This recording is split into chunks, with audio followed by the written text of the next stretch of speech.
अगर बार बार आपके जहन में एक सवाल उठता है, एक प्रश्न उठता है, आखिर इंग्लिश बोलना कैसे सीखें, तो मैं बस उसका एक छोटा सा जवाब, सिंपल सा जवाब देता हूं, वैसे ही जैसे आपने हिंदी बोलना सीखा। अब सवाल यह उठता है, हिंदी बोलना कैसे सीखा था? तो मैं आपको एक एक करके वो बात याद दिलाता हूं, कैसे आपने हिंदी बोलना सीखा था। आप याद करिए, वो हिंदी बोलना आपने सीखा कैसे था? क्या आपने हिंदी को सीख कर बोला था या बोलकर सीखा था? अब दूसरी बात पर गौर करिए, क्या आपने बहुत सारे वर्ड्स का कलेक्शन किया था, खूब सारे वर्ड्स याद कर लिए थे तब बोलना शुरू किया था? तो फिर से जवाब होगा नहीं, बस बोलते गए थे, वर्ड्स कैसे सीखा पता नहीं। तीसरी बात, क्या आपने शुरू में बहुत कठिन शब्दों का इस्तेमाल किया था? तो फिर जवाब होगा नहीं, शुरू में तो इतने आसान शब्द आपने इस्तेमाल किए थे कि पानी को मम बोला था और बिल्ली को माऊ बोला था। अब मैं चौथी बात आपको याद दिलाऊं, क्या आपने जो बोला था सब सही था? तो फिर से आप याद करिए कि आपने जो बोला था उसमें बहुत गलतियां थी, बहुत गलतियां थी, और धीरे धीरे धीरे धीरे धीरे धीरे करके वो गलतियां खत्म होती गई और आपकी लैंग्वेज में इंप्रूवमेंट आता चला गया। अब मैं आपको अगर पांचवी बात याद दिलाऊं कि क्या आपने हिंदी ग्रामर पढ़ी थी, फिर से जवाब वही है कि ग्रामर का तो पता ही नहीं था, और जब आप बहुत अच्छा बोलने लग गए थे शायद तब आपने ग्रामर की शुरुआत की थी। अब छठी बात याद दिलाऊं कि क्या आपने हिंदी का न्यूज़पेपर पढ़ना शुरू किया था? तो फिर से मेरा जवाब वही है, याद करिए, न्यूज़पेपर नहीं, बहुत छोटी छोटी कहानियां या तो किताबों में पढ़ी थी या तो आपको सुनाया गया था। और सातवीं बात मैं आपको याद दिलाऊं, याद करके देखिए, क्या आपने सीखने के लिए, बोलना सीखने के लिए ट्रांसलेशन पहले सीखा था? तो फिर जवाब वही है, फिर से याद करिए, ट्रांसलेशन का तो पता ही नहीं था कि ट्रांसलेशन होता क्या है। अब सवाल यह उठता है कि ठीक है, ये सारी बातें तो अपनी जगह पर है, अब सीखे कैसे? तो फिर से जवाब वही है जैसे आपने हिंदी बोलना सीखा था। आप इस बात पर गौर करिए, जब आप स्विमिंग, डांसिंग, सिंगिंग, कुकिंग, तो क्या क्लासरूम ट्रेनिंग लेते हैं? क्या बुक्स पढ़ते हैं? अगर नहीं तो फिर इंग्लिश में क्यों? जिस तरीके से आपको अगर सिंगिंग सीखनी है तो आप क्या करते हैं? आपको गाना गाना सीखना है, बाइकिंग सीखना है, आप करते क्या है? गाना सीखना है, गाओ। स्विमिंग सीखनी है, तैरो। गिटार बजाना सीखना है, बजाओ। बस वही तरीका अपनाना है। इंग्लिश बोलना सीखना है, बोलो। पहली बात यह कि अगर बोलना सीखना है तो क्या करना पड़ेगा? बोलना पड़ेगा। अब दूसरी बात पर हम चर्चा करें, आगे क्या करना है? आगे यह करना है कि शुरू में अगर हिंदी सीखते समय आपने बहुत छोटे छोटे सेंटेंसेस इस्तेमाल करे थे, वही तरीका इंग्लिश बोलने में भी करिए। और सिंपल सेंटेंसेस जैसे pass me the salt please,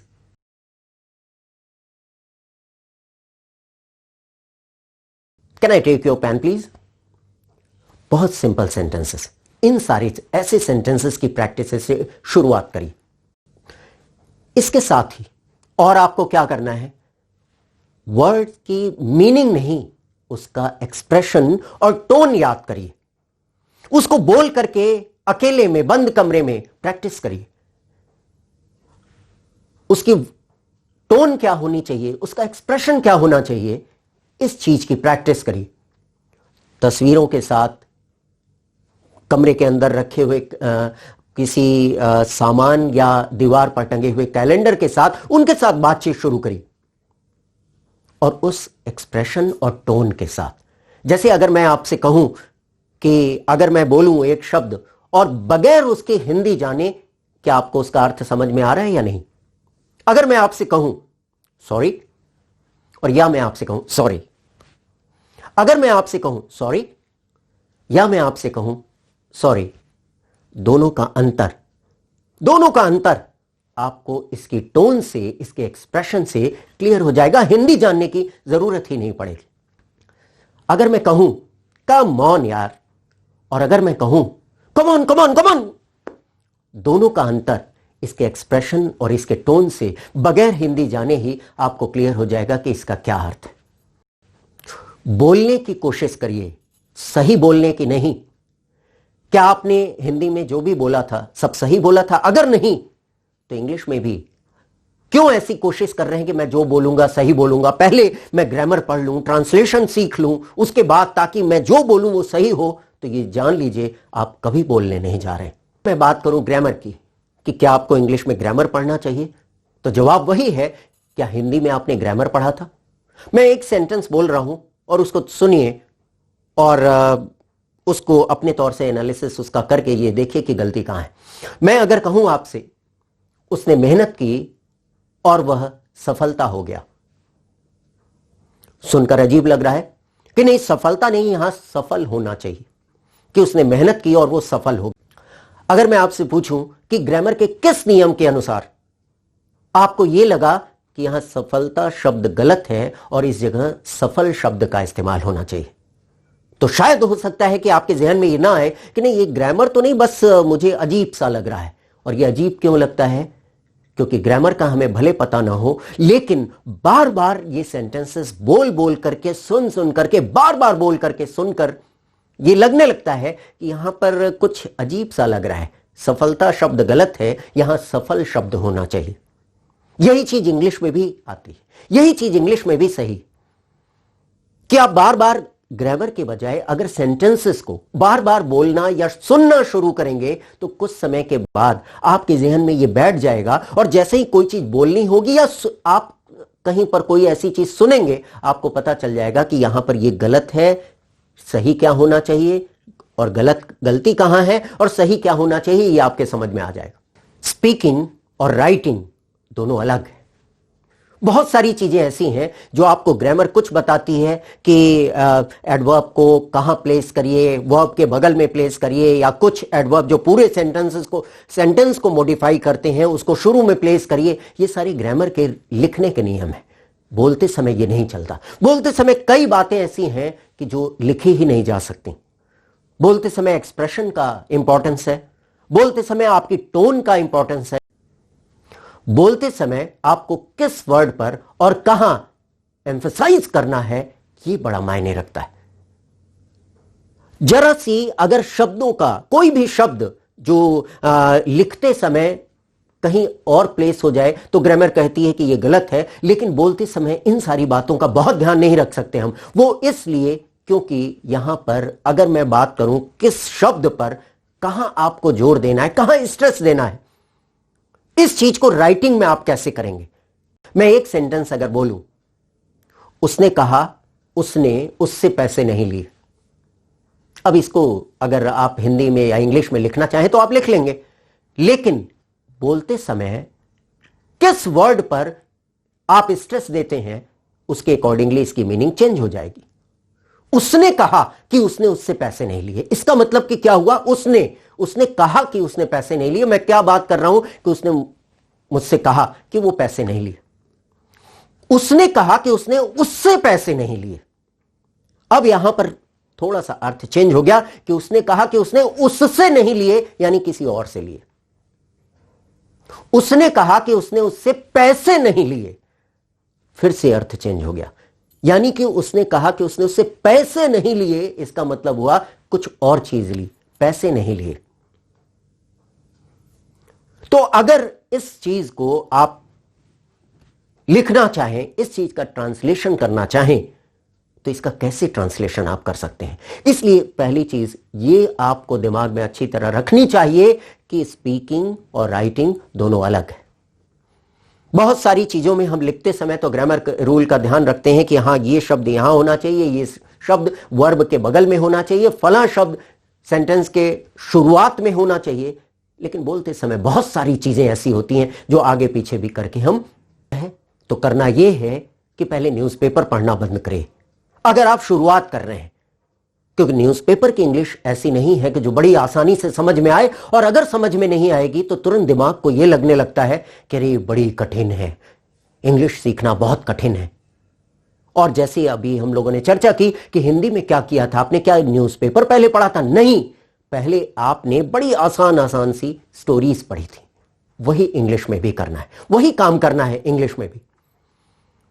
grammar मैं ये नहीं कह रहा हूं एकदम आप इग्नोर करिए, लेकिन 15% टाइम ग्रामर को और 85% टाइम आपको बोलने की प्रैक्टिस में लगाना है। ट्रांसलेशन एकदम नहीं, वर्ड मीनिंग कोई याद करने की जरूरत नहीं, क्योंकि जैसे ही आप आज कुछ याद करेंगे 10 मीनिंग कल याद करेंगे तो आज वाली परसों भूल जाएंगे, कल जो आप याद करेंगे वो 2 दिन बाद उसको भूल जाएंगे। ऐसे भूलने का, याद करने और भूलने का सिलसिला चलता रहेगा जब तक कि वो वर्ड्स जो आप याद कर रहे हैं अपनी प्रैक्टिस में नहीं लेंगे, डेली आप उसका इस्तेमाल नहीं करेंगे, आप उसे बोलेंगे नहीं, आप भूलते चले। तो आपको करना क्या है कि अगर न्यूज़पेपर नहीं पढ़ना है तो आपको क्या करना है, किस टाइप की स्टोरीज पढ़नी है जो आपने पंचतंत्र, हितोपदेश, ऐसी तमाम स्टोरीज जो सुन सुनकर बोल बोलकर आपने हिंदी, वही स्टोरीज आप सुन सुनकर और बोल बोलकर इंग्लिश बोलना भी सीखिए। स्टोरी मैं आपको अभी बताता हूं। और जैसा मैंने कहा कि 85% समय आपको अपना बोलने की प्रैक्टिस में लगाना है और 15% ग्रामर पर ध्यान देना है। तो इस स्टोरीज के तहत भी मैं थोड़ी थोड़ी बीच में आपसे ग्रामर की भी चर्चा करूंगा और बीच बीच में थोड़ी बहुत चीजों की उसकी मीनिंग भी बताता चलूंगा। बाकी चीजें आपको एक्सप्रेशन या टोन से अपने आप समझ में आएगी। Let's start. Once upon a time यानी एक समय की बात है। Once upon a time there was a crow. THERE there का इस्तेमाल हम वहां करते हैं जब हमें कोई चीज बतानी है कि कोई चीज कहीं पर है। अगर टेबल के ऊपर 10 बुक्स रखी हैं, टेबल के ऊपर कुछ बुक्स रखी हैं, तो हम क्या कहेंगे, there are some books, there are 10 books या there are some books on the table. एक राजा था, देयर वॉज अ किंग। एक आदमी था, देयर वॉज अ मैन। कमरे में स्टूडेंट्स हैं, there are students in the room या क्लासरूम। तो देयर का इस्तेमाल हम कहां करते हैं, जब हमें कोई बात बतानी हो, कोई चीज थी कहीं पर। तो once upon a time there was a crow, he was very thirsty. Thirsty, can you understand? He was very thirsty. और इस स्टोरी के तहत आपको बहुत सारी चीजें ऐसे भी समझ में आने लगेंगी क्योंकि ऑलरेडी इस स्टोरी का कॉन्सेप्ट आपको पता है। तो आपको बहुत हिंदी बनाने की जरूरत नहीं होगी कि इसकी हिंदी क्या हुई। बस आप सुनते जाइए और आपको अपने आप बात समझ में आती जाएगी। He was very thirsty, so he was flying here and there, here and there, here and there, here and there. So he was flying here and there for what? किस लिए? In search of water. He was flying here and there in search of water. All of a sudden, यानी I think that you can better understand what does it mean. All of a sudden यानी एकाएक, अचानक। All of a sudden he saw a picture. He saw, past में जब कोई हम बात करते हैं तो बस आपको एक ही रूल याद रखना है कि सेकंड फॉर्म लगाते जाइए, सी नहीं, सा। He saw a picture. तो क्या किया उसने? He went there and peeped into the picture. He went there and peeped into the picture. मैंने जैसे आपको बताया कि कोई चीज कहीं पर है, यह बताने के लिए हम देयर का इस्तेमाल करते हैं। तो पिक्चर में क्या था? Water. There was a little water in the picture, so he couldn't drink the water. Past में जब हमें कोई बात के लिए नॉट लगाना होता है, किसी बात को कहने के लिए, अगर कोई काम आपने नहीं किया तो कहिए डिडंट, और कोशिश करी नहीं कर पाए तो कहिए कुडंट। तो उसने कोशिश करी थी, he peeped into the pitcher but there was a little water in the pitcher so he couldn't drink the water. he didn't नहीं, क्योंकि didn't का मतलब वो उसने कोशिश ही नहीं की। और अगर कोशिश करके कोई काम तब भी नहीं बनता है तो हम उसको क्या कहते हैं? couldn't। पास्ट में अगर मैंने कोई काम किया नहीं तो didn't, और करने की कोशिश करी और हो नहीं पाया तो couldn't। there was a little water in the pitcher so he couldn't drink the water. फिर उसने क्या किया? He looked here and there. He looked here and there and saw, see की second form, saw some pebbles where on the ground. He saw some pebbles on the ground. तो उसने क्या किया? He picked up a pebble. He picked up a pebble with his beak. इस चीज के साथ कोई काम होता है उसके लिए हम क्या कहते हैं? with. He picked up a pebble, कैसे? With his beak and dropped, क्या? It. He picked up a pebble with his beak and dropped it. कहां? Into the pitcher. He picked up a pebble with his beak and dropped it into the pitcher. और फिर उसने क्या किया? He repeated this process again and again. Repeated this process यानी picked up, dropped it into the pitcher. Again he picked up a pebble with his beak and dropped it into the pitcher. He repeated this process again and again. Gradually यानी slowly, gradually the level of water, जो water का level था, level of water came up to the brim. Brim किसी चीज का, जैसे कोई bucket है, उसका लोअर मोस्ट पार्ट क्या होता है? बॉटम, और अपर मोस्ट पार्ट क्या होगा? ब्रिम. लोअर मोस्ट को बॉटम कहेंगे, नीचे एकदम तली बॉटम, और अपर मोस्ट जिसके बाद पानी बाहर गिरने लगेगा, अपर मोस्ट यानी ब्रिम. तो gradually the level of water came up to the brim of the pitcher. तब उसने क्या किया? मैंने जैसा आपको बताया कि पास्ट है तो सेकंड फॉर्म लगाना है. He drank the water. He drank the water, quenched his thirst. अपनी प्यास को बुझाना, तो quenched his thirst, और फिर flew away. इसी तरीके की स्टोरीज, बहुत सारी स्टोरीज आपको नेट पर, यूट्यूब पर, तमाम जगहों पे मिल जाएगी. आप बहुत सारा समय ग्रामर पढ़ने के बजाय उन स्टोरीज को सुनने और उसके बाद उसको खुद बोलने की प्रैक्टिस करिए. यह आपके लिए कहीं ज्यादा बेहतर होगा. कुछ दिनों में ही आपको अपने अंदर चेंजेस फील होगा और धीरे धीरे आपकी इंग्लिश भी इंप्रूव होने लगेगी. मेरे ख्याल से यह स्टोरी आपको अच्छी तरीके से समझ में आ गई होगी और इसको अब आप वैसे ही रिपीट करने की कोशिश करिए. एक बार मैं फिर से आपको बोलता हूं. Once upon a time there was a crow. Once upon a time there was a crow. He was very thirsty, so he was flying here and there in search of water. All of a sudden he saw a pitcher. He went there and peeped into the pitcher. He went there and peeped into the pitcher. There was a little water in the pitcher, so he couldn't drink the water. There was a little water in the pitcher, so he couldn't drink the water. Then he looked here and there and saw some pebbles. Where? On the ground. He looked here and there and saw some pebbles on the ground. He picked up a pebble with his beak and dropped it into the pitcher. He repeated this process again and again. Gradually, the level of water came up to the brim of the pitcher. He drank the water, quenched his thirst, and flew away. हो सकता है कि सुनने के बाद आपको यह लगा हो कि हां सब समझ में तो आ गया, लेकिन आपके समझ में आने से काम नहीं चलेगा. इसकी आपको बार बार प्रैक्टिस करनी पड़ेगी. इसको 2 बार 3 बार 4 बार अच्छी तरीके से सुनिए और उसके बाद खुद बोलने की प्रैक्टिस करिए. और जब आप स्टोरीज बोलते हैं, स्टोरीज सुनते हैं, तो उसमें क्या होता है कि आपको हिंदी नहीं सोचनी पड़ती, क्योंकि उसका कॉन्सेप्ट दिमाग में क्लियर होता है. आपको पता है कि जैसे ही वो हुआ कि ही सा अ पिक्चर, पिक्चर का मतलब आपको तुरंत समझ में आ जाता है कि पिक्चर मतलब क्या हुआ. पेबल तुरंत आपको मतलब समझ में आ जाता है. क्यों? क्योंकि ये स्टोरी आपकी कई बार की सुनी हुई है. तो आपको इसका कॉन्सेप्ट दिमाग में पूरी तरीके से क्लियर है. इसलिए बहुत सारे वर्ड्स इसमें नए भी जो आते हैं, अगर आपने पहले से नहीं सुन रखे हैं, फिर भी आपको दिक्कत नहीं होती कि उसकी मीनिंग को समझने में.